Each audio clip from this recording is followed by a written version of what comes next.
From Hollywood, it's time now for... Johnny Dollar. Roy Vickers, New Britain Mutual, Johnny. Hi, Roy. How'd you like to try some Creole cooking? Okay, what's up? One of the bellhops at the St. Agnes Hotel in New Orleans had quite a time last night. He opened the safe and walked out with $7,500 in cash and a diamond necklace worth a cool $25,000. So help me, Roy. I didn't know bellhops had so much fun. That isn't all.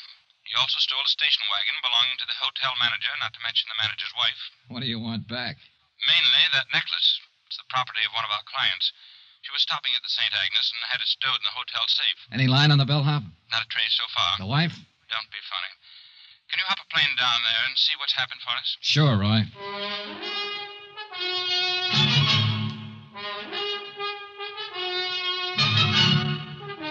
Tonight and every weekday night, Bob Bailey in the transcribed adventures of the man with the action-packed expense account, America's fabulous freelance insurance investigator. Yours truly, Johnny Dollar.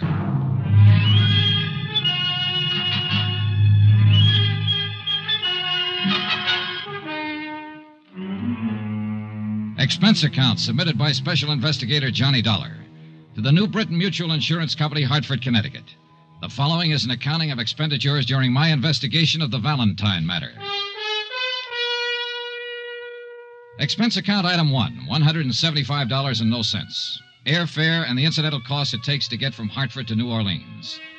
Once there, I was more than surprised to discover the police had wound up the whole case. The prodigal bellhop, along with the $7,500 in cash, the diamond necklace, the station wagon, even the manager's wife, had all been recovered. Everything and everyone tearful, but intact.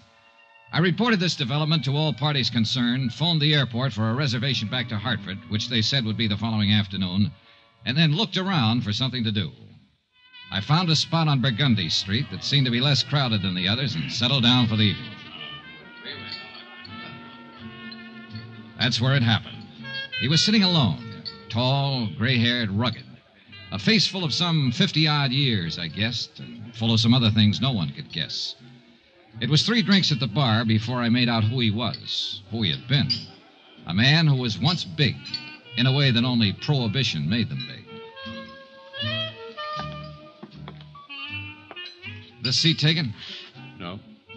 Mind if I sit down, Mr. Valentine? Well, you can't be that old. How old? Old enough to recognize me. Recognize you from your picture. A long time ago. Time. I guess I could tell you more about that than anybody. You a cop? No, I'm an insurance investigator. You were a cop once? Once. Can I buy you a drink, Mr. Valentine? Dan's enough. Sure. You're doing better than the boys in the force. I've been living in New Orleans for 3 months now. Nobody's calling me. Any reason why they should? No. No, there isn't. But then no one's ever figured out a way to stop a policeman from making a visit when he wants to. That's true. Yeah, it's a funny thing. There's a lot of policemen I've liked in my day. Visiting policemen. That is, on certain days. You're too young to remember much about it, Dollar, but a long time ago, a bunch of old women made a law called the Volstead Act. Sure. Prohibition. Everybody heard about it. Including the old women who passed the law. You see, this law was supposed to be for the other guy, not for them. Anyhow, a lot of people started bottling up violations of this Volstead Act. You tired? No, not a bit, Dan. Well, it got me a lot of money and a lot of trouble. 13 years for income tax evasion, finally. Ended just 3 months ago when I came here to live happily ever after. Funny. No. New Orleans is a nice, quiet place to live. Better still, no one's bothering you. That's the way I want to keep it. And they can pass 1,000 stupid laws, and I'm not going to fall for any of them. Everything the book says, everything in order. How's that sound? Pretty good. You believe it? Yes, I do. Then I've got my point over. I'm flattered that you recognize me, Dollar. I paid back 10 days for every one I took. Now, all I ask is that you don't ask the police to bother me. Okay. As far as I'm concerned, Dan, you didn't even have the dinner I'm about to buy for you. Dollar, it's nice to come out of prison and be recognized by a nice guy. Where we go, Jimmy Moran's? That's where we went, and it was a swell dinner. Only Dan Valentine didn't eat much of it. He tried to smile and crack wise, but there was a sadness about him that stood in the way. I wanted to ask him more questions about those days back when, but I didn't. We dropped into a couple of other places. The Absinthe House, Joe Glorioso's. We listened to some jazz and drank Sazeracs and walked along Canal Street. Finally, we shook hands and said goodnight. Expense account item 2, $26.26. Hotel, board, and miscellaneous. The next morning, I packed my bags, checked out of my hotel, and was about to take a limousine out to Mobile Airport. Oh, Mr. Dollar? Yeah. A message for you. Oh, thanks. It was from a police officer on the New Orleans force, an Inspector DeBacca. Could I drop by before I left town? I went right over and met DeBacca, a tall, lean, gray-haired man with 30 years' service who kind of puzzled me at first. Thanks for coming by, Dollar. Sure. Sit down. What's up? The bellhop take back his confession on that necklace theft? No. This is something else, Dollar. Dan Valentine. Oh. You met him about 6:30 last night. You had 2 drinks with him, and you went over to Moran's and had dinner. You went to 2 other places. You left him at 11:30. Yeah, I also brushed my teeth when I got back to the hotel, but I bet you can't tell me what color my pajamas Now, take it easy. Just take it easy. Maybe I'm saying this bad. He doesn't know it, but we've been keeping an eye on Danny ever since he showed up in New Orleans. Just so happened you were with him last night, and you did business with us here yesterday afternoon. So? We want to know if you had any business with Dan Valentine. Don't be funny, Inspector. Okay. Now, don't get huffy. Let me put it this way. Dan came to New Orleans 3 months ago, bought a house out in Jefferson Parish. He hired a housekeeper, bought himself a little car, took up fishing every afternoon or just walking. Nothing wrong with that? No, of course there isn't. We liked it fine. The boys in the car drive by now and then to look at him. Just look. No questions, no knocking on the door. When we see Danny in town, we turn the other way. Just look, you see? Sure.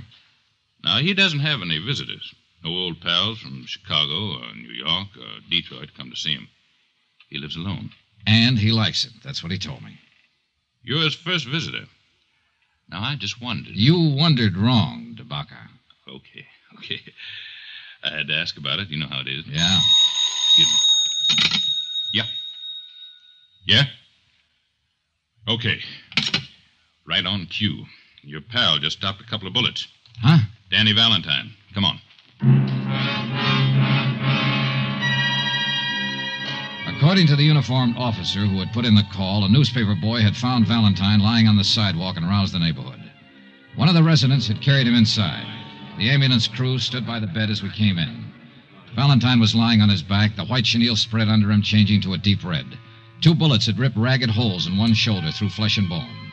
But he was just as self-contained as ever. I got the idea you were going to stay out of trouble, Dan. I didn't know I was in any trouble.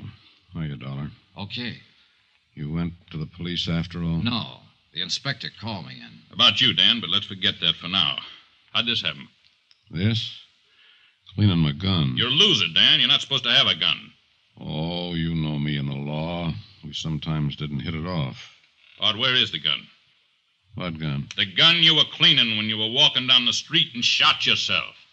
I swallowed it. Now, look. Somebody's taken a couple of shots at you, Dan. Nobody can tell us anything about it but you so far. We don't want you murdered. Well? Okay, boys. Get the ambulance back. Wait a minute. You're hurt. You're going to the police hospital. No. I've served my time and I'm clean.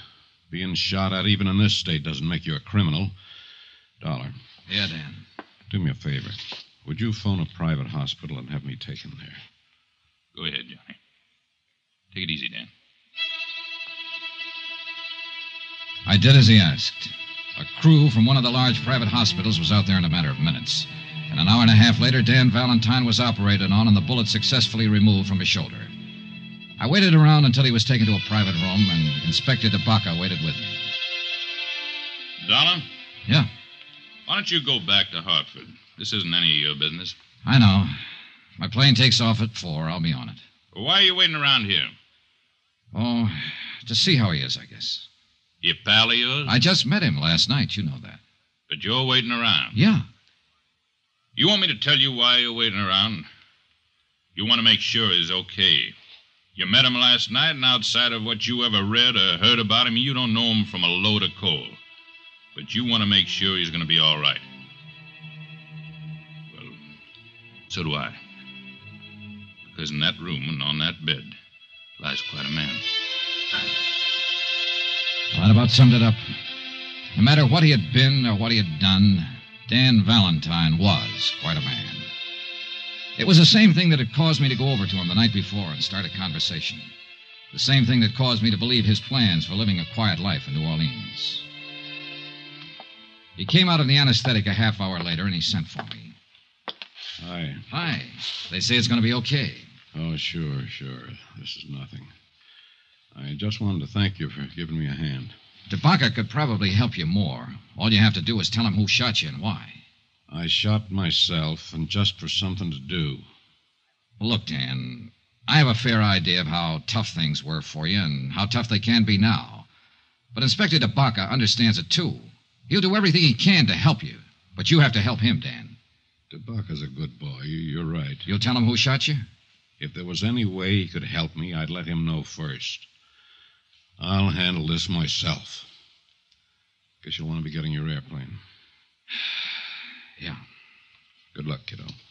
Same to you. I went back to my hotel, picked up my bags, and took a cab to Mobilon Airport. My plane had developed engine trouble, and there was going to be a 5-hour delay. I killed time at the bar and in the restaurant and just standing around looking at the field at night. By that time, the newspapers carried the story of the attempt on Dan Valentine's life.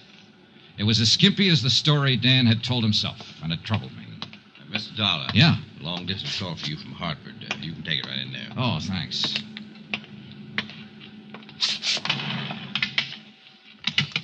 Johnny Dollar. Roy Vickers, Johnny, at New Britain Mutual. Glad I caught you. Just waiting for my plane back to Hartford now. This story about Dan Valentine's in all the papers up here. Have you read it? Yeah, I was in on it, in a way. Somebody shot at him today. He won't tell who. Says he'll handle it himself. Can you find out, Johnny? I don't know. Why? We carry a $50,000 policy on him. If somebody's trying to kill him, we'd like to know all about it. You mean I can stay here and work on this? Yes. Okay, Roy.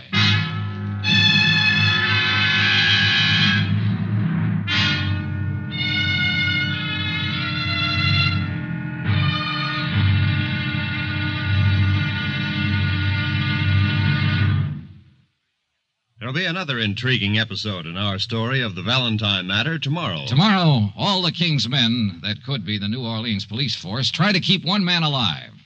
And they almost do it. Join us, won't you? Yours truly, Johnny Dollar.